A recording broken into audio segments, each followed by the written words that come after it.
শেখ জামানায় একজন মুজাদ্দিদ এসেছিলেন বাংলাদেশে, তিনি হলেন আল্লামা দেলোয়ার হোসেন সাঈদী। কথা বলেন, কথা বলেন, কথা বলেন। তিনি ছিলেন এই জামানার শ্রেষ্ঠ মুজাদ্দিদ। তিনি যে কথাগুলো বলেছেন সব কটা খাটিনি? জোরে বলেন খাটিনি? তিনি বলেছিলেন উত্তর গগনে কি জমেছে? কালো মেঘ জমেছে, ঝড়ের পূর্বাভাস লক্ষ্য করছি। যদি শক্তভাবে মোকাবেলা করতে না পারো, এমন অমাবস্যার গাঢ় অন্ধকার নেমে আসবে যার শোভে সাথে। উনি বলার কয়েকদিন পরে গ্রেপ্তার হয়ে গেলেন। জাতি 15টা বছর সেই অন্ধকারের ভিতরে নিমজ্জিত ছিল। উনি বলেছিলেন আলেমদের উপরে নির্যাতন বন্ধ করো, হুজুরদের উপরে নির্যাতন বন্ধ করো, নতুবা এমন সময় আসবে পালানোর জন্য ইঁদুরের গর্ত খুঁজে পাবে না। সত্য হয়েছে না হয়নি? এই কথা বলেন, সত্য হয়েছে না হয়নি? উনি বলেছিলেন 12 কোটি বাঙালি মৌলবাদ মৌলবাদ বলে গালিগালাজ দিও না। 12 কোটি বাঙালি আছে, মৌলবাদ মানে মূলের উপরে, আমরা আছি গাছের গোড়ায়। আগাবাদীরা বেশি বাগুম বাগুম করবা, গাছের গোড়া ধরে নাড়া দেবো। মামুর বাড়ি দাদার বাড়ি দিয়ে দিল্লি দিয়ে বলবা কিয়ামতের আগে আর আসতে পারবে না। ঠিক এক ধাক্কায় সেই ব্যক্তির বাচ্চা দিল্লি যেই পড়েছে। আমি চিন্তা করি আমেরিকার কথা বললো না কেন, মায়ানমারের কথা বললো না কেন? বললো কার কথা? দাদার কথা, ভারতের কথা। সেই ভারতেই এখন চলে গেছে। কথা বলেন ঠিক না বেঠিক? এখন ওখান থেকে বলতেছে আমি সীমানার পাশে আছি, সীমানার পাশে আছি, কি করে ঢুকবো? চট করে ঢুকে পড়বো। আপনি চট করে ঢুকে পড়বেন আর আমরা আঙুল চষবো।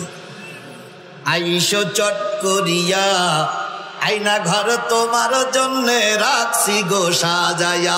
ঘটনাক্রমে যদি কোনো ছাগলের 3টা বাচ্চা হয়, আর মা ছাগল যদি মাঠে ঘাস খেতে যায়, সন্ধ্যাবেলা এসে যখন মা ডাকে ছাগলের বাচ্চা তখন যায় কার দুধ খাতি? মার দুধ খাতি যায়। যেয়ে যারা আগে চলে যায় তারা 2টা বাট ধরে, আর যারা পিছনে পড়ে থাকে সেটা কোনো বাট পায় না। এদিকে ঢুস মারে, ওদিকে ঢুস মারে, এদিকে ঢুস মারে, ওদিকে ঢুস মারে। ইতিমধ্যে 2 ছাগলের বাচ্চা দুধ সব খাওয়া হয়ে গেছে। এখন শেষ পর্যন্ত জিভটা একটু চাটে।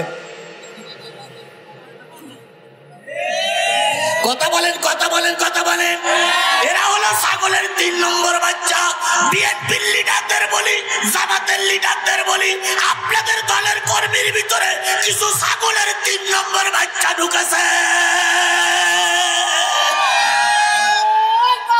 আজকে একটা স্ট্যাটাস দিয়েছে, উনি এখন দেশে তো নাই, বিদেশ থেকে জাতির কাছে ক্ষমা চেয়ে বলতেছে, ভাই শেখ হাসিনা রহমাতুল্লাহ আলাইহি এর খপ্পরে পড়ি, আমরা যা বলেছি সব ভুল। এখন আমাদের এক গোটাবার মাফ করে দিয়ে একটাবার আমাদের দেশে ঢুকতে দাও, আমরা আর এরম বাজে কথা বলবো না। তাহলে বোঝা গেল এরা সব ছিল বাজে। কথা বলেন, কথা বলেন, কথা বলেন। আর ওনাদের দলের সেক্রেটারি জেনারেল যে ছিলেন তিনি সেটা প্রায় বলতেন খেলা হবে, খেলা হবে। অথচ আমরা খেলা করতে নামলাম, একটাও রাস্তায় নেই। ভালো হয়ে যাও, ভালো হয়ে যাও মাসুদ তুমি, এ কথা কে বলবে আর পালিয়ে গেছে কাউয়াল কাদের, কেউ জানে না খবর তার। ভালো হয়ে যা, ভালো হয়ে যাও মাসুদ তুমি, এ কথা কে বলবে আর পালিয়ে গেছে কাউয়াল কাদের, কেউ জানে না, কেউ জানে না খবর তার। ভালো হয়ে যা। ফকরুল সাহেব আপনার বাসায় কাউয়া কাদের গেছেননি, ঠাকুর গায়ের বাসায় আপনি থাকতে তারে দেশেননি, তার সাথে যে হিসাব বাকি। হায় হায়, তার সাথে যে হিসাব বাকি আছে কোটি জনতার, পালিয়ে গেছে কাদের কেউ জানে না, কেউ জানে না, কেউ জানে না, খবর তার ভালো হয়ে যা। ইয়া আইয়ুহাল্লাযীনা আমানু রুকউ ওয়াসজুদু ওয়া'বুদু রাব্বাকুম ওয়াফআলুল খায়রা লা'আল্লাকুম তুফলিহুন।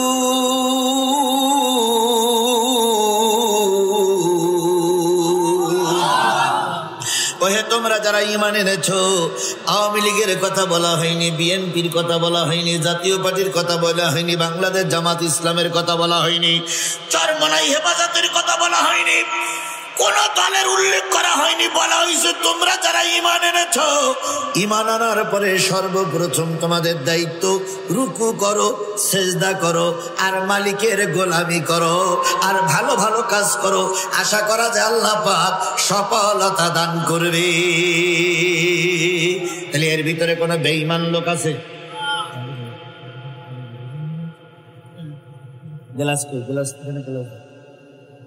এখানে কোন বেঈমান আছে? সবাই আমরা কি আমাদের শেখ হাসিনাও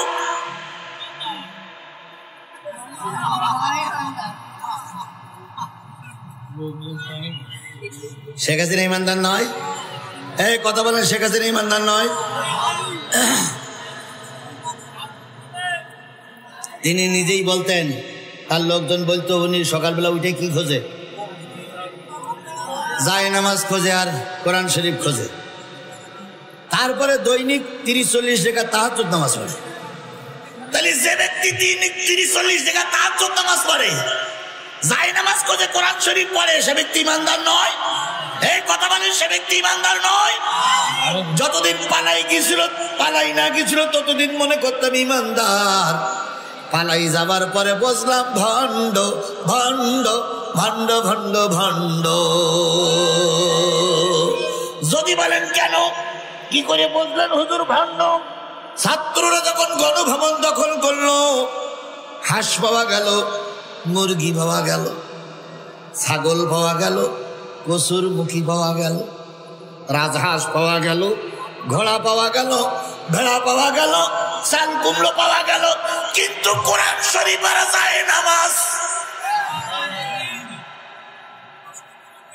হ্যাঁ ঠিক ঠিক, আসলে আপনি ওর সঙ্গে ছিলেন। হ্যাঁ ঠিক,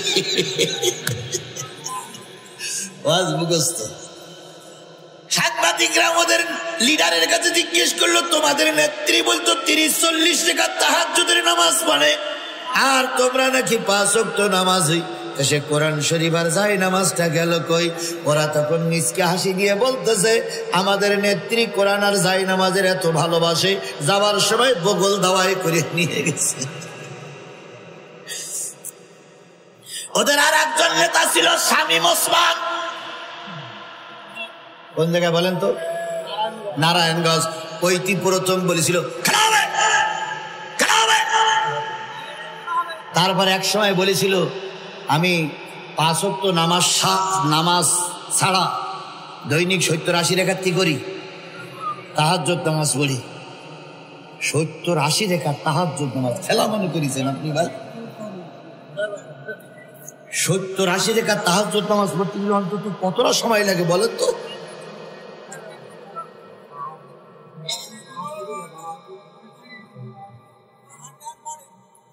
আজকে একটা স্ট্যাটাস দিয়েছে, উনি এখন দেশে তো নাই, বিদেশ থেকে জাতির কাছে ক্ষমা চেয়ে বলতেছে, ভাই শেখ হাসিনা রহমাতুল্লাহ আলাইহি এর খপ্পরে পড়ি, আমরা যা বলেছি সব ভুল।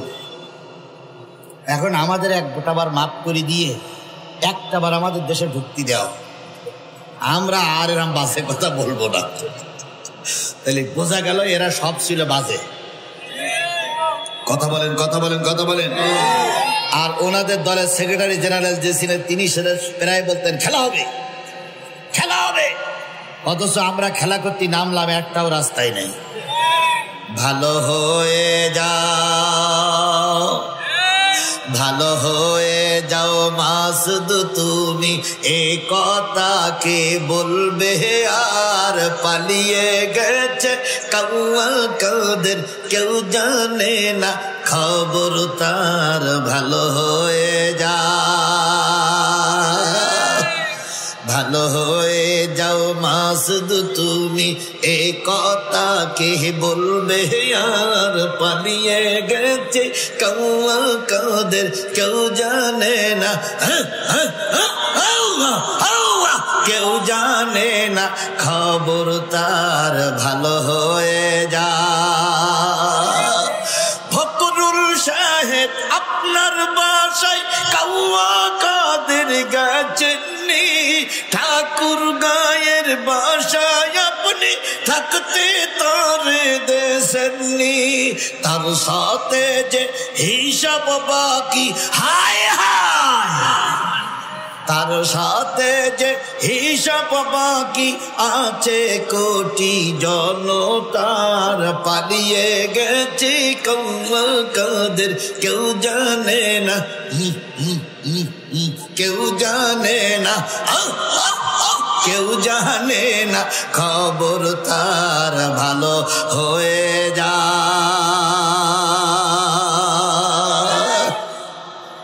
ওরাও ইমানদার।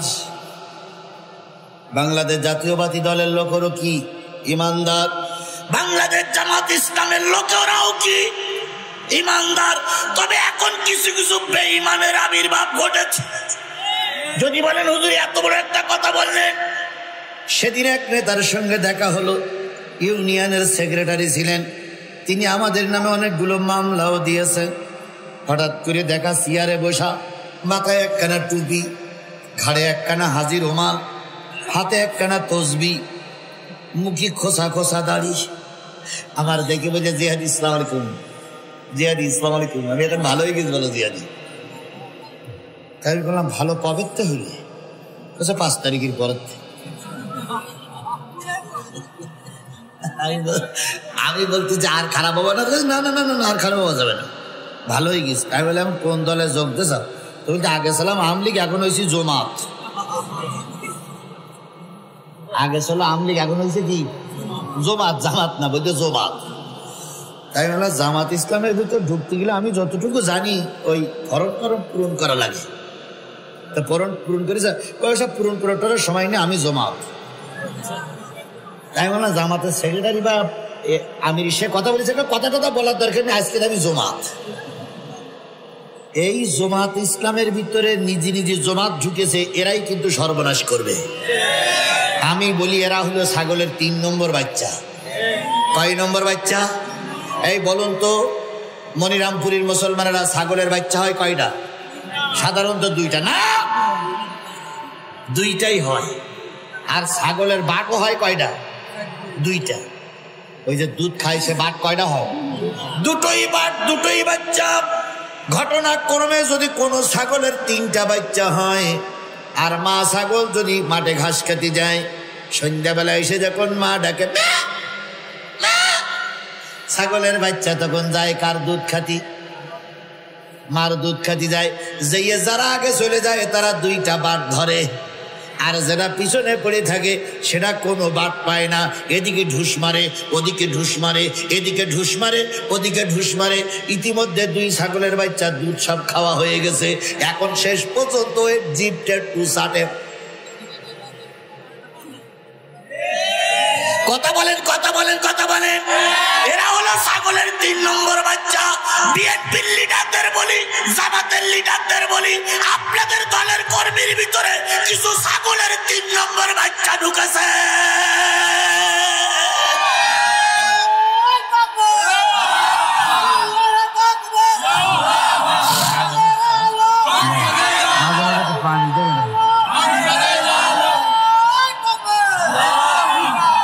কয় নম্বর বাচ্চা? বাংলাদেশ জাতীয়তাবাদী দলের ভাইস চেয়ারম্যান তারেক জিয়াকে ধন্যবাদ জানাই। তিনি বলেছেন বিএনপির ভিতরে কোন বরগাছা থাকতে পারবে না যাদের কারণ বিএনপির সম্যক ক্ষতি হচ্ছে, কি বলে বিএনপির মান সম্মানের ক্ষতি হচ্ছে, তারা থাকতে পারবে না। বাংলাদেশ জামাত ইসলামের আমির বলেছে যারা চাঁদাবাজি করবে, দুর্নীতি করবে, তাদের ঠ্যাং ভেঙে পুলিশের কাছে ধরিয়ে দেবেন। তাহলে দুই দলের ঘোষণা একই, তাহলে চাঁদাবাজি করতেছে কারা?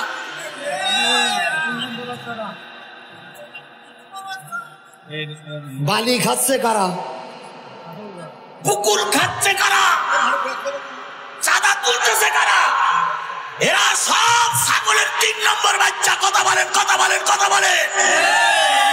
বাংলাদেশ জামাত ইসলামী এদের কখনো আশ্রয় দেয়নি, দেবে না। কথা বলেন, কথা বলেন, কথা বলেন, কথা বলাই বললাম না? ঠিক বললাম?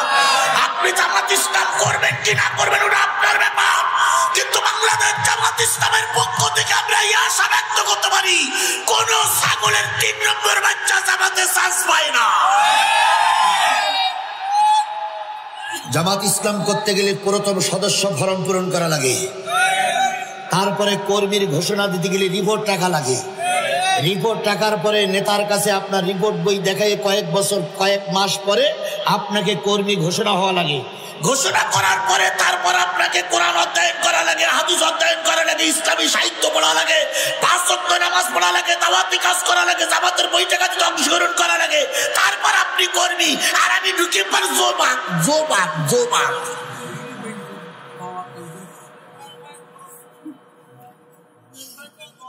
কি কথা, আমার কথা বোঝেন না? আপনারা কথা বোঝেন নাই? বুঝলেন তো বুঝলেন, না বুঝলেন তো কসু কসু কসু। আল্লাহ আমাদের বোঝার তৌফিক দিক। আরেকটু জোরে বলেন আমিন, আরো জোরে আমিন, আরো জোরে আমিন। ভাইজান আজকের কত তারিখের মাহফিল? 4 তারিখের মাহফিল। কয়টা পর্যন্ত 4 তারিখ থাকে? 12টার পরে যেই 5 তারিখ পড়ে যাবে সেই মোবাইল দেখাবেন যে হুজুর 5 তারিখ পড়ে গেছে, বাস আপনারাও চলে যাবেন, আমিও চলে যাব। হচ্ছে বলো হবে না?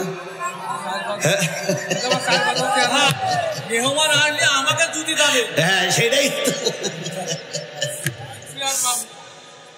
হুজুর মারে মরুক, অস্ত হোক, হ্যাঁ তার তো মরুক, তার তো মরুক। আচ্ছা যাবতীয় যাওয়ার দরকার নেই। আবার মুরব্বী উঠলো কেন? মুরব্বী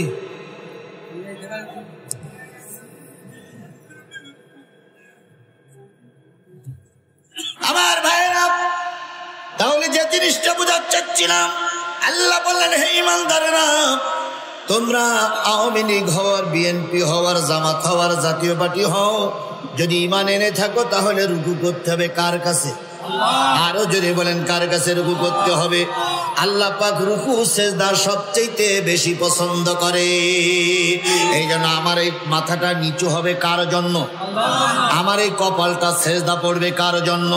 অন্য কারোর জন্য আমার কপাল আর মাথা সিজদা দেবে না। পৃথিবীতে 2 জন সংস্কারের নাম পাওয়া যায়। একজন ছিলেন মুজাদ্দেদ আল ফেসানি রহমাতুল্লাহ আলাইহি, আর একজন ছিলেন বিশ্ব নন্দিত মুফাসসির আল্লামা দেলোয়ার হোসেন সাইদি।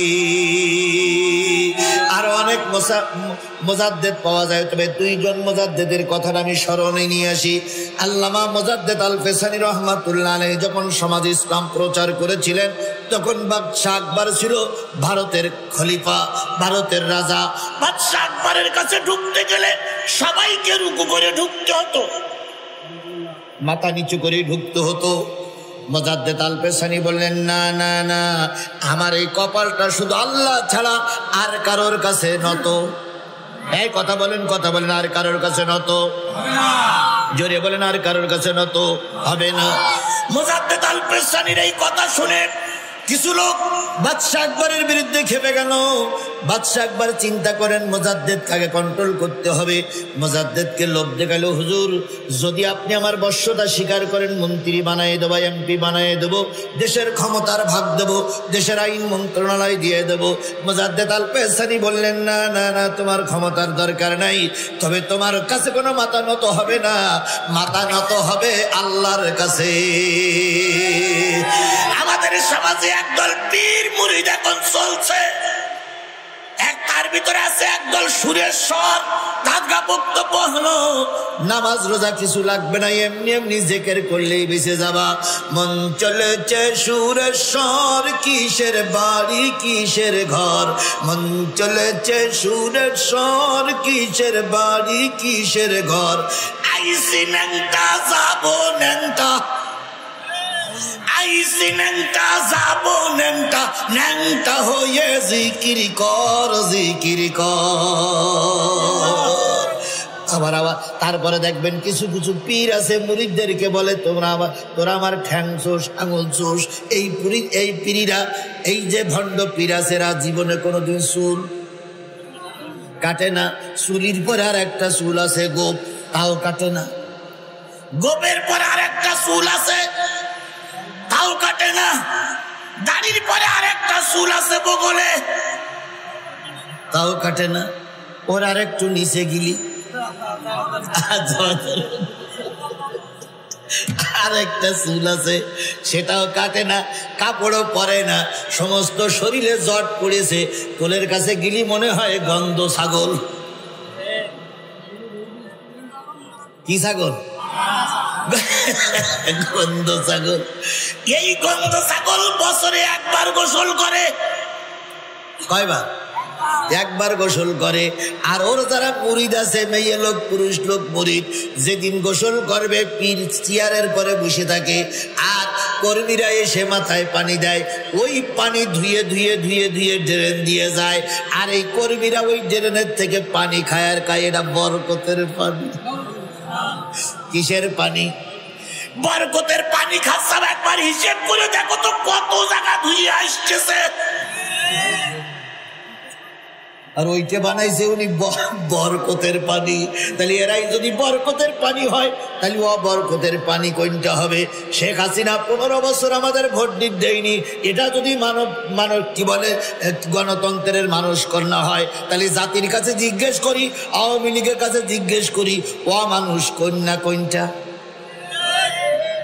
15 বছর ভোট দিল না, 15 বছর গণতন্ত্র সর্বনাশ করলো।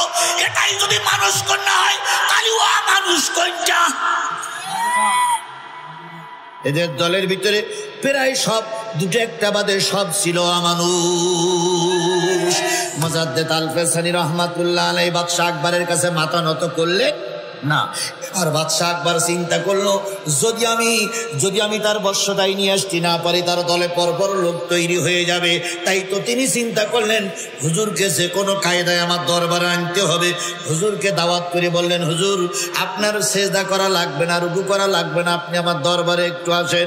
মোজাদ্দেদ আল ফেসানি চিন্তা করলেন, হেদায়েতের বাণী শুনে আসি। যখন তিনি ঢুকবেন, হঠাৎ করে দেখে একটা ছোট্ট রাস্তা বানাইছেন। ওই রাস্তায় ঢুকতে গেলে মাথাটা নিচে করেই ঢুকতে হবে, আর ওটাই তিনি সেজদা বলে মনে মনে নেবেন। এবার মোজাদ্দেদ আল ফেসানি রহমাতুল্লাহ আলাইহি চিন্তা করলে কারণ ইমান বিক্রি করা যাবে না, তাই তিনি মাথা না ঢুকাইয়ে আগে পা ঢুকাই দিয়েছে। সুবহানাল্লাহ সুবহানাল্লাহ সুবহানাল্লাহ। আগে মাথা না ঢুকাই কি ঢুকাইছে? রাজা খেপে যাবে না, সন্তুষ্ট হবে। খেপে যাই বলতেছে, হুজুর এত বড় স্পর্ধা, 3 পৃষ্ঠা পড়া মৌলবী, মাথা না ঢুকাই পা ঢুকালে তোমার সর্বনাশ করে ফেলবো।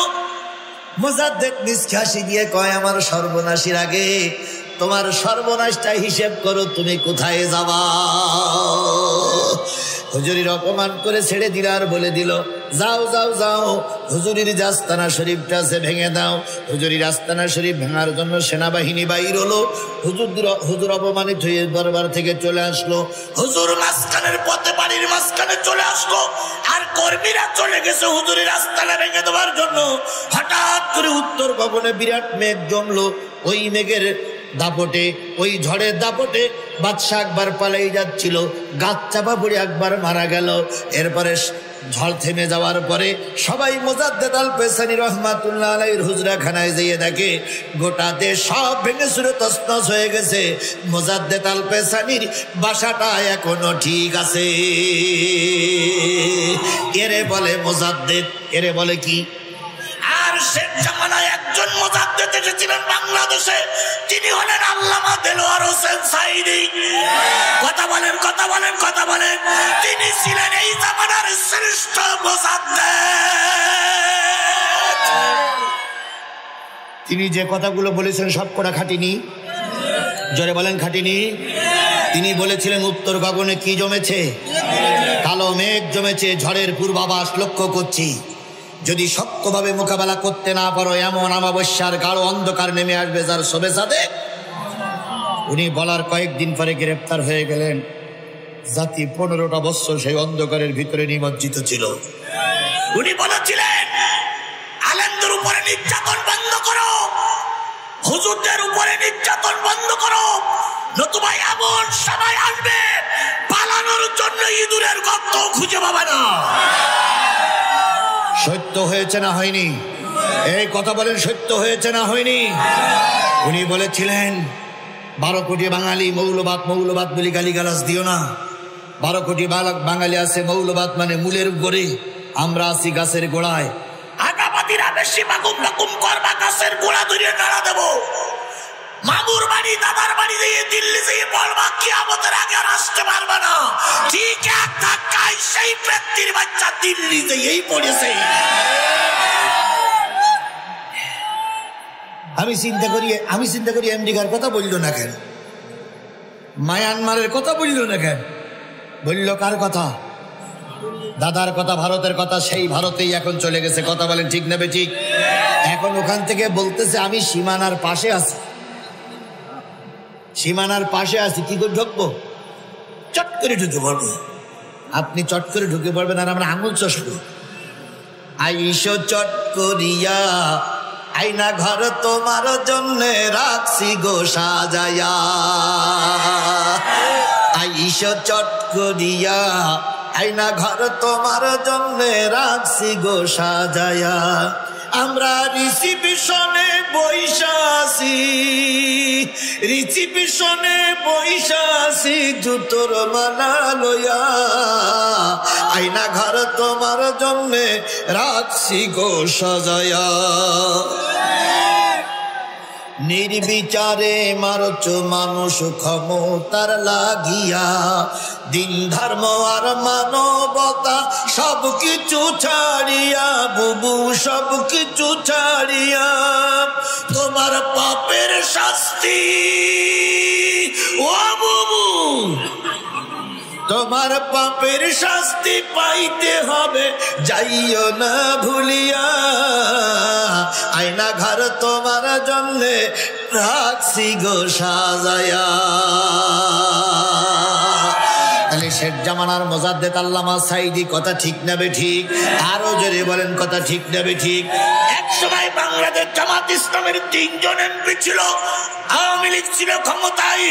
ওই সময় আল্লামা সাঈদী দেখলেন যতগুলো এমপি জাতীয় সংসদে ঢোকে প্রত্যেকে মাথা নিচু করে সেজদা করে কুন্নিশ করে ঢুকতে হয়। আল্লামা সাঈদী চিন্তা করলেন এটা স্পষ্ট শিরক। স্পষ্ট কি? স্পষ্ট কি? মুসলমানরা স্পষ্ট শিরকে জড়িত থাকতে তিনি দাঁড়ালেন, মাননীয় স্পিকারকে বলেন, স্পিকার আপনিও মুসলিম, প্রধানমন্ত্রী দাবি করে তিনিও মুসলিম, প্রধানমন্ত্রী দাবি করে তার বাপও মুসলিম ছিল, তাই যদি হয় আমার কপাল আমার মাথা কার কাছে নত হবে? আরো জোরে বলেন কার কাছে নত হবে? সুতরাং আমরা দেখি 300 এমপি আপনার কাছে মাথা নত করে ঢোকে, এটা শিরক, এটা মেনে নেওয়া যায় না। স্পিকার বললেন হুজুর আপনার কথাটা আপনি লিখিত জানান। আল্লামা সাঈদী লিখিত দিলেন দলের পক্ষ থেকে। এরপরে ভোটাভুটে গেল, ভোটাভুটে যাওয়ার পরে ভোটের মাধ্যমে আল্লামা সাঈদীর কথা বিজয় অর্জন করলেন। জাতীয় সংসদের গেট ভেঙে ফেলা হলো। সেখান থেকে আজও পর্যন্ত আর কোনো এমপি মন্ত্রীদেরকে মাথা নিচু করে জাতীয় সংসদে ঢোকা লাগে না।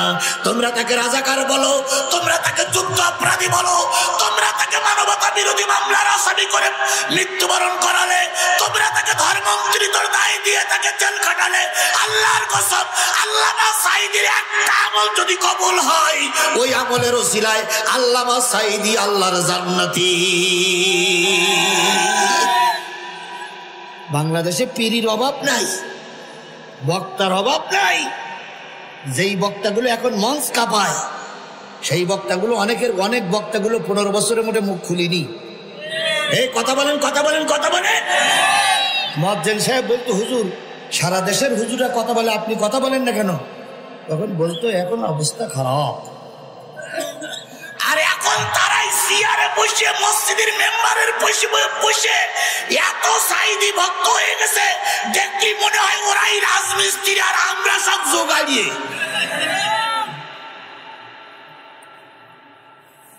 কথা কি বাড়াই বললাম না ঠিক বললাম? আমার ভাইরা, সাইদির কথা বলতেছিলাম। সাইদির বিচার চলছে। সাইদির সামনে সাইদির বিপক্ষের উকিল বলতেছে, হুজুর এই কেসের আরজিতে লেখা আছে আপনি ধর্ষক। আবার পরে বিশেষ দ্রষ্টব্য লেখা আছে আপনি 60 বছরের বুড়ি থেকে শুরু করে 12 বছরের ছুরি পর্যন্ত ধর্ষণ করেছেন। তো হুজুর এই 12 বছরে, এই 60 বছরের 70 বছরের বুড়ির যখন ধর্ষণ করতেন তখন আপনার কেমন লাগতো? আল্লামা সাইদি কোরআন শরীফ বুকের পরে করে নিয়ে চুপচাপ দাঁড়িয়ে চোখের পানি ফেলায় কাঁদতেছে আর বলতেছে, বালি আমি সহ্য করলেও তুমি যেন সহ্য করো না। এরপরে উকিল বলতেছে, হুজুর 12 বছরের মেয়ে যখন ক্লাস 3 মেয়ে যখন স্কুলে যেত তখন শুনেছি আপনি নিয়ে তাদের ধর্ষণ করতেন। ওরা যখন কান্নাকাটি করতো আপনার খারাপ লাগতো না? হুজুর নীরব। হিন্দুদের মেয়ে যখন বিয়ে করে পালকিতে করে নিয়ে যেত, আপনি পালকির থেকে বউটার উঠাই নিয়ে তারে ধর্ষণ করতেন, আপনার কি খারাপ লাগতো না? হুজুর নীরব। সব শুনানি শেষ। ভালো করে শোনো মুসলমান, সব শুনানি শেষ। বিচারপতিরা রায় লিখতেছে। 5 জন বিচারপতির একজন বিচারপতি রায় লিখলেন বেকসুর খালাস। কারণ এই কথাগুলো সব কি মিথ্যা। আর 2 জন বিচারপতি রায় লিখলেন আমৃত্যু কারাদণ্ড। আর একজন বিচারপতি রায় লিখলেন যাবজ্জীবন কারাদণ্ড। আর বিচারপতি মানিক, কালামানিক, উনি রায় লিখলেন ফাঁসিতে ঝুলাইয়ে মারা লাগবে। আল্লামা সাইদি রায় শোনার পরে স্পষ্ট করে বললেন, ওগো বিচারপতি, এই রায় কিন্তু শেষ রায় নয়, এই বিচার কিন্তু শেষ বিচার নয়। আরেকটা বিচার কিন্তু সেটা কোন বিচার? আল্লাহ দরবারের বিচার। সবাই একটু কলম গালে দিয়ে চিন্তা করতেছে। আর কালামানিক বললেন, হুজুর শুনেন, এসব কথা বলে আমাদের মন নরম করতে পারবেন না আপনি? আপনার আল্লাহ যে বিচার করে করুক। আপনাকে ফাঁসিতে ঝুলে মারতে হবে, এটা আমার নির্দেশ। শেষ পর্যন্ত আমৃত্যু কারাদণ্ড হলো না? এই কালামানিক আল্লামা সাইদির ফাঁসিতে ঝুলাই মারতে চেয়েছিল। ভালো করে শোনো, মনিরামপুরের মুসলমানেরা যে যা করেছ ভালো করে শোনো। কালামানিক রায় লিখলো, কি বলে, ঝুলাই মারতে হবে। যখন দেশ স্বাধীন হলো, কালামানিক পালাই যাচ্ছিল কোন দিক দিয়ে? সিলেটের এক সীমান্ত দিয়ে পালাই দিয়ে বিএসএফ এর কাছে ধরা পড়লো। শেষ পর্যন্ত মেরি ধরি কোন জায়গায় সবাই রাখলো? কলার পাতায় সবাই রেখে বিএসএফ বিজিবির কাছে ফোন দিল যে আপনাদের মাল আপনারা নিয়ে যান, আমরা ঝামেলায় যাব না। মেরে দিলি বিপদ। বিজিবি ধরে নিয়ে আসছে, ওই এলাকা সংবাদ হয়ে গেল, মাল ধরা পড়িস। যে যা পাইতেছে সে তাই মারতেছে। কেউ ডিম ফেলাই মারতেছে, কেউ জুতো ফেলাই মারতেছে, কেউ বক্সিং মারতেছে। একজন লোক মাঠে কাজ করতেছিল, ছোট একটা মেয়ে যে বলছে, আব্বা আব্বা কয় কি, কয় শুনুনি, কয় কি, কালামানিক ধরা পড়িস। কোন কালামানিক? কয় সাইদির আমৃত্যু দিতে চাইলো, সাইদির মারতে চাইছিল সেই লোক। তখন ও লোক বুঝে তালিটা বসে থাকা যায় না, একটা সুন্নত পালন করি আসি। ওর মালকাসা মারা ছিল, মালকাসা বোঝেন? মালকাসা মারা ছিল, কাছে ছিল কাশি। ও মাঠের থেকে এসে দেখে বিজিবিরা ধরে রেখেছে। ও 7-8 হাত দূরের থেকে জাম্পিং দিয়ে লাথি মারবে না মারবো জায়গায় লাথি বেরিয়েছে। এক লাথিতে ওর বিসি একটা বেরিয়ে 8 হাত দূরে গিয়ে পড়েছে। তাহলে লাথির জোরটা কতটুকু হিসেব করেছে তো ভাই? এক লাথিতে কয় হাত দূরে গেছে? ও পিছন দিক তাকায় দিয়ে ওখানে যে একটা নোটিস ছিঁড়ে, তখন সবাই বলছে, কালামানিক ভাই আপনার একটা নেই। আমি হাসানোর জন্য বলতেছি, আল্লাহর গজব কিভাবে আসে। এরপরে হাসপাতালে ভর্তি করা হলো। হাসপাতালে ভর্তি করে অপারেশন করে মোটামুটি লাইন টাইন করে বেডের পরে নিয়ে সবাই রেখেছে, বেডশিট দিয়ে সবাই রেখেছে। সাংবাদিকরা যাই বলতেছে, কালামানিক ভাই আপনারা সাঈদীর মৃত্যু চাইছিলেন? কয় হ্যাঁ, তখন ক্ষমতায় ছিল, এই জন্য চাইছিলাম। তা কালামানিক ভাই আমাদের সালাম নেন, আসসালামু আলাইকুম। কালামানিক বলতো ওয়ালাইকুম কুম ওয়ালাইকুম কুম ওয়ালাইকুম কুম। আপনার বেডশিট উপরে দেওয়া কেন? তো বলতেছে আমার একটা নেই। তা কিভাবে গেল? ওই সাঈদী ভক্তরা এসে মেরেছে লাথি, সেই লাথিটা আউট। তো সাংবাদিকরা বলতে, কালামানিক ভাই ডাইন পাশেরটা না বাম পাশেরটা একটু উঁচু করা যাবে, আমরা একটু ছবি তুলে পেপারে দেই। কালামানিক বলতে, আমার জ্বালাই পথ পাচ্ছি না, তোমার এখন ছবি তোলা লাগতেছে তাই না? সময়টা তো আপনারা হেসে উড়াই দিলেন, একবারও তলায় করে হিসাব করেছেন? মুজাদ্দেদের দোয়া আল্লাহ হাড়ে হাড়ে কবুল করেছে। কথা বলেন, কথা বলেন, কথা বলেন। আল্লাহ সাঈদীর দোয়া হাড়ে হাড়ে কবুল করেছে। এখন তোমরা কিছু লোক এখন আজারিরে ভাজারি বলতেছো, আজারির বিরুদ্ধে বিষাদগার করতেছো, আলেম ওলামাদের গালিগালাজ করছো। খোদার কসম, সাঈদীর বিরুদ্ধে বিষাদগার করে কেউ বাঁচতে পারেনি।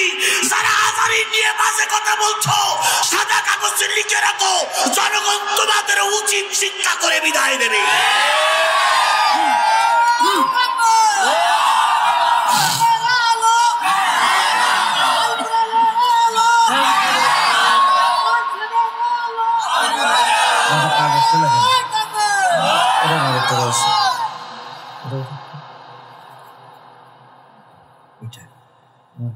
আমার ভাইয়েরা, আরেকটু চলবে?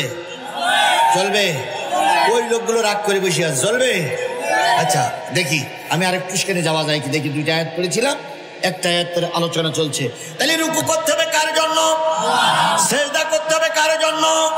ওয়াবুদু রাব্বাকুম, রবের ইবাদত করো। এবার বলুন তো নামাজ পড়াও ইবাদত, নামাজ না পড়াও ইবাদত?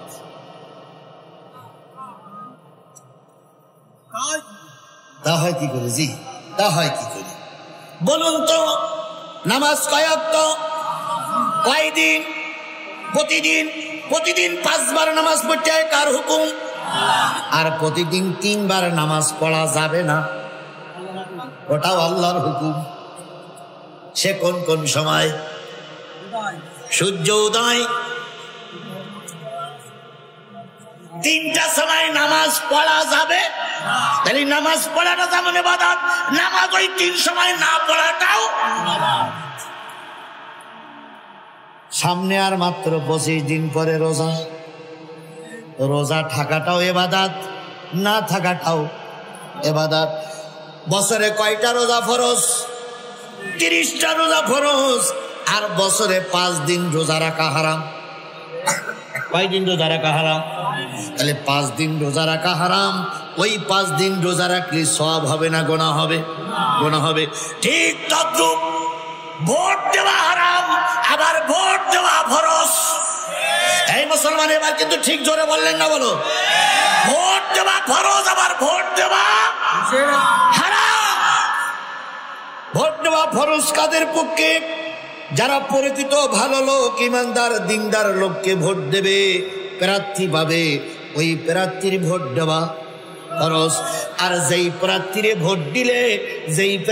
ভোট দিলে সমাজ অশান্তি আসতে পারে, চুরি ডাকাত বেড়ে যেতে পারে, খুন খারাপি বেড়ে যেতে পারে, বেনামাজির সংখ্যা বেড়ে যেতে পারে, চুরি ডাকাত বেশি হতে পারে, ওই নেতাকে নির্বাচন করা হারাম। খালি সামনে হয়তো 1-1.5 বছর পরে কি 1 বছর পরে নির্বাচন আসবে, ওই নির্বাচনে কোরআনপন্থী লোকরাই ভোট দিয়ে নির্বাচিত করতে হবে। এটা কার নির্দেশ? বিয়ে করা ভালো কাজ, না করাটাও ভালো কাজ। বিয়ে করলে কি হয়? ছেলে মেয়ে হয়। আর বিয়ে না করলেও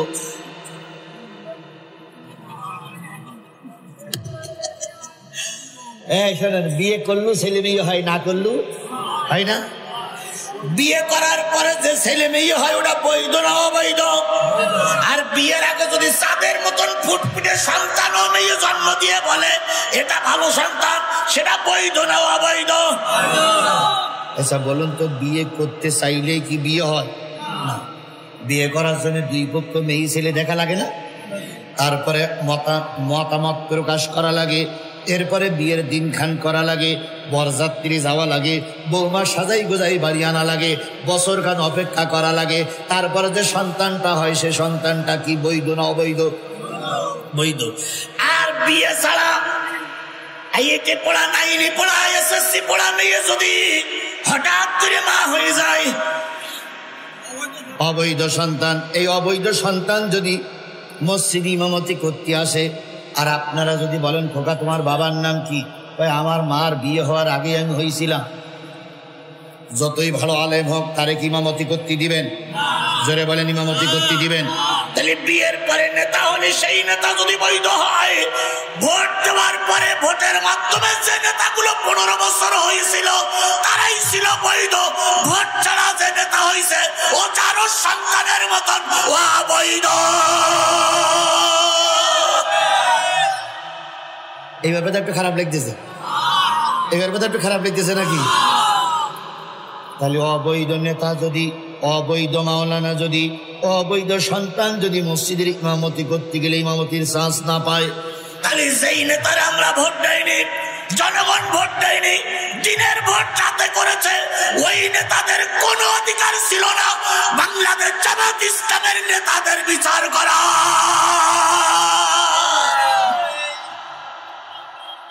ওই নেতাদের কোনো অধিকার ছিল না আল্লামা সাঈদীর বিচার করার। এই কথা বলেন না কেন? কথা বলেন না কেন? ওরা যারো সন্তানের মতন অবৈধ। এই জন্য অবৈধ সন্তান হওয়ার কারণে ওদের মাও চলে গেছে, এরাও চলে গেছে। বা যখন চলে যায় তখন ছাদের বাচ্চাদের নিয়ে চলে যায়, আর গাই গরু চলে গেছে, বাচ্চাগুলো এই পাশে বসে কি গাড়ি পাল্লায় পড়িয়েছিলে তোমরা, কি গরুর পাল্লায় পড়িয়েছিলে তোমরা, মা চলে গেল তোমাদের কথা একবার হিসেব করলো না। এই কথা বলেন, কথা বলেন, কথা বলেন, কথা বলেন।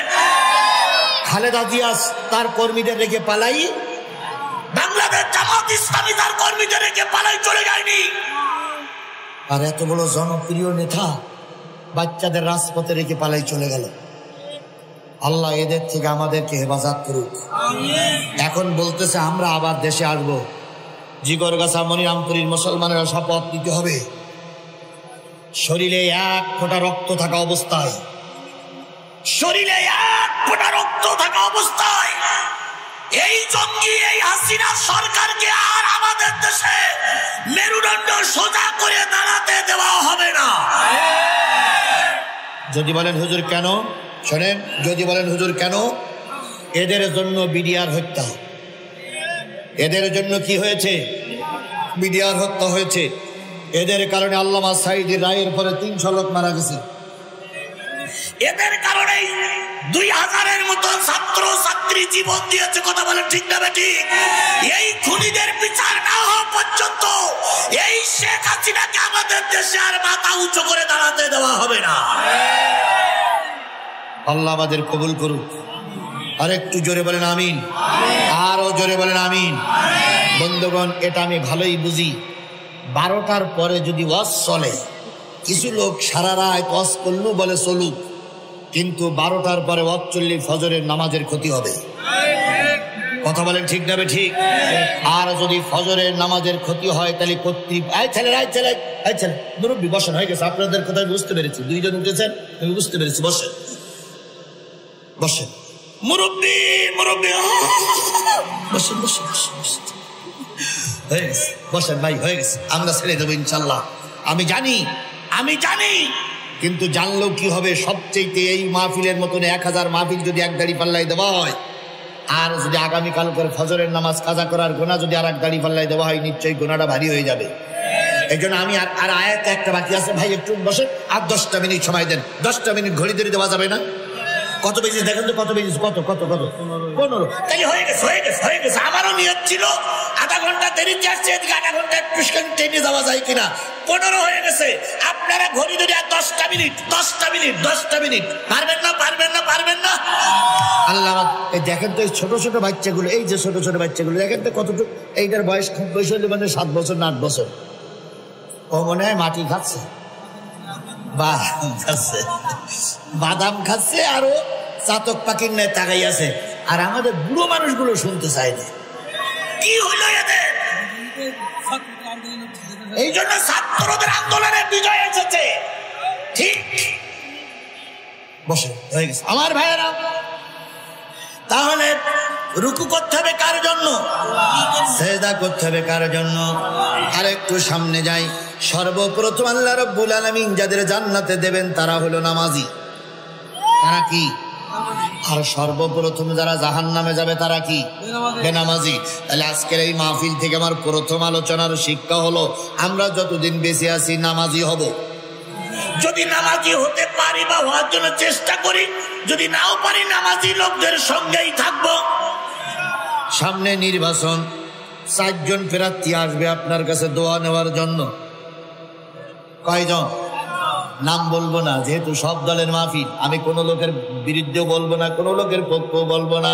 জামাত শিবিরিরা মনে করে না হুজুর জমাইতে হুজুর, আর বিএনপি আওলারা মনে করে না যে আপনার বিরুদ্ধে হুজুর। না না না, আমি জামাতেরও না, বিএনপির না, আমি কিসের? আরো জোরে বললাম, আমি কিসের? কোরআনের কথা বলার জন্য আপনারা ডেকে নিয়ে আসছেন। এই কথা বললে যদি জামাতের বিপক্ষে যায়, আমার ঠেকানোর কোনো রাস্তা নাই। আবার এই কথা বললে যদি বিএনপির ঘাড়ে চেপে যায়, ও আমার বিএনপি ভাইরা রাগ করেন না, আমি আপনাদের শত্রু নয়। সামনে আরেকটু যাই, সেটা হলো নামাজি লোকরা কিয়ামতের দিন সর্বপ্রথম যারা জান্নাতে যাবে তারা কি? নামাজি। যারা জাহান্নামে যাবে তারা কি? বেনামাজি। এবার 4টে দল আপনার কাছে আসবে।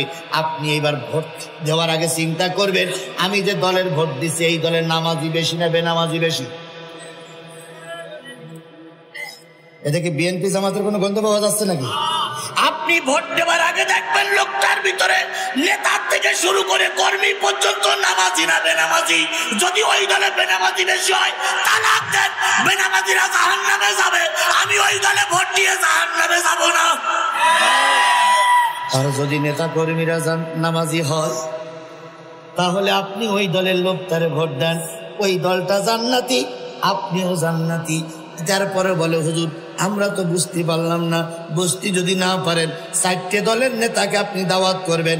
দাওয়াত করে বলবেন হুজুর মাগরিবের নামাজটা পড়ান। কথা বোঝেননি? আমার কথা বোঝেননি? মাগরিবের নামাজের ইমামতি করতে দেবেন, জোহরের আর আসরের ইমামতি করতে দেবেন না। কারণ ও সবাই পারে, মনে মনে ও সবাই পারে, কিন্তু দেবেন কোন নামাজে? মাগরিবের ইমামতি করতে দেবেন। আপনি তো ভোট নিয়ে 2 লক্ষ মানুষের এমপি হবেন, নামাজটা পড়ান। ওর যদি পায়জামা গরম না হয়, তাহলে বুঝতে হবে আমাদের খেদমত করতে পারবে। আর যদি ওর পায়জামা গরম হয়, বুঝতে হবে পারবে না। আজকের মুয়াজ্জিন সাহেব একটা ভালো কাজ করেছে না? আমি গাইবান্ধা জেলার গোবিন্দগঞ্জ থানায় মাহফিল করতে গেছি, হেফজখানার মাহফিল। 13 জনের মাথায় কোরআনের পাগড়ি পরাইতে হবে, 12 জনের পাগড়ি পরাইছে। আর একজন আসবে, এসেছে মুয়াজ্জিন, 60 বছর বয়স। আমি বললাম চাচা শরীদার। হুজুর কেন? পাগড়ি পরাবো, ছেলে সেডার পাঠা। হুজুর আমি সেই লোক। আপনি সেই লোক, 60 বছর বয়স আপনার? তো বলতে হুজুর আমি 13 বছরের 13 নম্বর হাফেজ। 13 নম্বর হাফেজ আপনি? আপনার বয়স 60 বছর। তাই হুজুর আমি সেই লোক। আমি ইমাম সাহেবের কাছে জিজ্ঞেস করলাম হুজুর এই সেই লোক না? হ্যাঁ হুজুর এই সেই লোক। আমি মুয়াজ্জিনকে জিজ্ঞেস করলাম বাজান কি করে হলো? তাই হুজুর আমি মসজিদে মুয়াজ্জিন করি, আল্লাহু আকবার ভালো করে বলতে পারি না, আশহাদু আল্লা ইলাহা ইল্লাল্লাহ ভালো করে বলতে পারি না। মুসল্লিরা অবজেকশন দেয় যে মুয়াজ্জিনি হচ্ছে না, সহি হচ্ছে না। আমি মুয়াজ্জিনিটা ঠিক করলাম। কিছুদিন পরে দেখি ইমাম ঘন ঘন বাড়ি যায়। ইমামের বারবার বলি হুজুর মাগরিব আর এশায় যাবেন না, যদি ছুটি নেন তো জোহর আর আসরে নেবেন, যাতে করে আমি পড়ালেখাও ভুল ধরতে না পারে।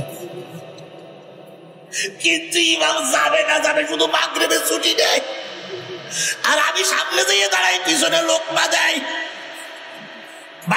লোক বললে ভালো মুয়াজ্জিন নিতে হবে, ভালো মুয়াজ্জিন নিল, আমার বের করে দিল। আমি চিন্তা করলাম আমি মদ জিনিস ভালো করে শিখেছি, এখন আমি ইমামতও ভালো করে শিখবো। এই হাফেজ সাহেবের পিছনে লেগে গেলাম। হাফেজ সাহেবের পিছনে লেগে আমি পড়তে শুরু করলাম।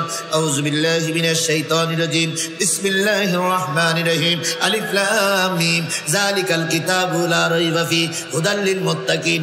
আমি যখন পড়ি, বুড়ি এসে জানালা দেবো কি মারে। আমি বাড়ি খাতে গেলে কয়, তুমি তো ঢোলো কেন?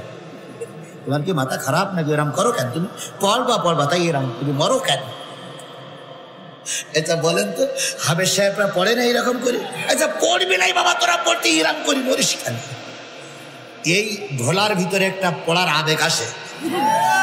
ওই মুয়াজ্জিন আমাকে বলতেছে, আল্লাহর কসম কোরআন সামনে, ওই মুয়াজ্জিন আমাকে বলতেছে, হুজুর 12টা বছর মেহনত করার পর এবছর আমি 30 পারা কোরআনের হাফেজ হয়ে গেছি। কয় বছর বয়স? 60 বছর বয়স। যদি আপনারা দেখতে চান গোবিন্দগঞ্জ, আমার কাছ থেকে ঠিকানা নিয়ে দেখে আসতে পারেন। আমি তখন সবাইকে নিয়ে মুয়াজ্জিনের গালে একটা চুমা দিয়ে বললাম, আল্লাহ, বুড়ো বয়সও হাফেজ হওয়ার চেষ্টা করলে হাফেজ হওয়া যায়। আজকে যে দায়িত্বটা মুয়াজ্জিন নিয়ে 8টা বাচ্চারে 5টা প্যাকেট কিনে দিলেন, এই দায়িত্বটা নিতে হতো কোনো আলেমের, এই দায়িত্বটা নিতে হতো মসজিদের কমিটির, কিন্তু কমিটির দায়িত্বটা মুয়াজ্জিন পালন করেছে। এই জন্য মুয়াজ্জিনকে একটা সাধুবাদ আমরা জানাতে পারি কি পারি না? এই জন্য মুয়াজ্জিনের কাজে আল্লাহ বরকত দিক। আগামীতে আরো যেন এরকম নতুন নতুন পরিকল্পনা নিয়ে আমাদের দেশের যুবকদের নামাজি বানানোর জন্য চেষ্টা করতে পারে। আল্লাহ তৌফিক দান করুক। সকলে মিলে বলুন আমিন। আরেকটু জোরে বলেন আমিন, আরো জোরে বলেন আমিন। তাহলে যে জিনিসটা বোঝাতে চাচ্ছিলাম, যে দলে নামাজি বেশি সেই দলটা জান্নাতি দল। তাহলে আপনারা সেই দলে গেলে মিথ্যা কথা কম বলবো, ওই দলের লোক মিথ্যা কথা বলবে না। আজকের একটা গুজব সংবাদ বলবো। এনারাও গুজব তুলেছে, আওয়ামী লীগের কিছু নেতা কর্মী গুজব তুলেছে, 20 জন উপদেষ্টা সবাইকে ডোনাল্ড ট্রাম্প নাকি লাল কার্ড দেখাইছে। ডোনাল্ড ট্রাম্প নাকি সকলের পরে নিষেধাজ্ঞা জারি করেছে। পরে খোঁজ দিয়ে দেখা গেল সম্পূর্ণ ভুয়া, কারণ এদের জন্মও ভুয়া, এদের কার্যকলাপও ভুয়া, এদের ভোটও ভুয়া, এদের সবকিছু ভুয়া। আর কত মিথ্যা কথা বলে জাতির বিপদের ভেতরে ফেলাবা। বাংলাদেশ নিয়ে আন্নাচানাচি করো না, দয়া করে ফিরে আসো, দয়া করে ফিরে আসো। আর তোমরা এই খারাপ কাজ করতেছো বলে আল্লাহ শিক্ষা দিচ্ছে। আল্লাহ এমন শিক্ষা দিচ্ছে যে গত বছর সব আওয়ামী লীগের বই বিক্রি হয়েছিল 21-এর বই মেলায়, আর এবার সব আওয়ামী লীগের যত বইপত্র সব কি করেছে, সরাই ফেলাইছে। আর বই মেলার যে ডাস্টবিন আছে, ওই ডাস্টবিনে শেখ হাসিনার ছবি লাগাই দিছে। যত ময়লা সবার ভিতরে ফেলাচ্ছে। গতকালকে দেখলাম এক কুকুর এসে ঠ্যাং উঁচু করে শেখ হাসিনার মুখী দিচ্ছে। জনগণ বলছে এ করলি কেন? তার একজন বলতেছে আমরা না ছিল কুকুর ঠিক মতনই চিনেছি। কথা বলেন। এখন আওয়ামী লীগের লোকেরা হয়তো মনে করতেছেন হুজুর আমাদের বিরুদ্ধে বলছে, ওরা আপনি এই ইউটিউবে যান, সোশ্যাল মিডিয়ায় যান, আপনাদের নেতার মুখে কুকুর বাম পা উঁচু করে দিয়েছে। এর থেকেও যদি জাতি শিক্ষা না হয়, তাহলে এ জাতির আর শিক্ষা হওয়ার কোনো সুযোগ। তাহলে আমার শেষ দাবি হচ্ছে কিসের পক্ষে থাকতে হবে? কোরআনের পক্ষে থাকতে হবে, নামাজির পক্ষে থাকতে হবে। কোরআনের পক্ষে নামাজির পক্ষে যদি থাকেন, তাহলে আল্লাহ পাক আপনাকে আমাকে সম্মানের সহিত ইজ্জতের সহিত টিকায় রাখবে। আমি শুধু বাংলাদেশের এই মনিরামপুর যশোরে সফর করছি না, আর গতকালকে সফর ছিল আমার সিরাজগঞ্জে। শুধু আমার এই মতিয়ার ভাইয়ের কথা আর আমার খলিলুল্লাহ তারপর ভাইজানদের কথা শুনে আমাকে সিরাজগঞ্জের থেকে এখানে আসতে হয়েছে। আগামীকাল বাগেরহাটের মাহফিল শেষ করে আমি আবারও যাব দিনাজপুরে। গোটা বাংলাদেশের সফর করে আমার জায়গা ধারণা হয়েছে বিগত 53 বছর পরে একটা সুযোগ আল্লাহ পাক আপনাকে আমাকে দিয়েছে। এই সুযোগটা কাজে লাগিয়ে আগামী সংসদে কোরআন পাঠানো লাগবে। কি পাঠানো লাগবে? জোরে বলেন, কি পাঠানো লাগবে? এই 53 বছরের পরে এই সুযোগটা যদি কাজে লাগাতে না পারি, 100 বছর মার খাওয়া লাগবে। পয়সা বছর মার খাওয়া লাগবে। এই জন্য আমি আপনাদের পায়ে ধরে অনুরোধ করে গেলাম, আগামী দিনে আগামী নির্বাচনে আমরা সাপোর্ট করব কিসের পক্ষে? কারা কারা কোরআনের পক্ষে থাকতে রাজি আছেন? দুই হাত উঁচু করে আল্লাহরে দেখা।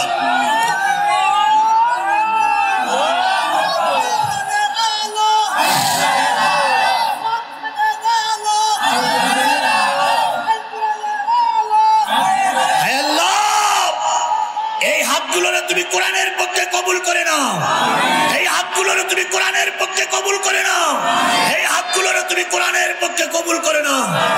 আমিন সুম্মা আমিন বিসুদিকা আমিন বিইমতিনানিকা আমিন ইয়া আল্লাহু ইয়া রাব্বাল আলামিন। আস্তাগফিরুল্লাহ, সবাই মিলে বলুন আস্তাগফিরুল্লাহ রাব্বি মিন কুল্লি জামবে। আমার প্রাপ্তদের সুন্দরা পরিচয় দিতে করোনা অবস্থা তার মা কান্তি কান্তি আইছে।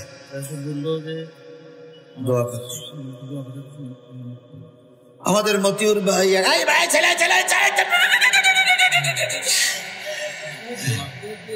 মালয়েশিয়ায় একটা ছেলে চাকরি করে, সে অবৈধভাবে ধরা পড়েছে। তার মা কান্নাকাটি করছে, আমরা দোয়া করছি আল্লাহ যেন তাকে সুস্থভাবে বাপ মা আমাদের কাছে ফিরে আসা তৌফিক দান করেন।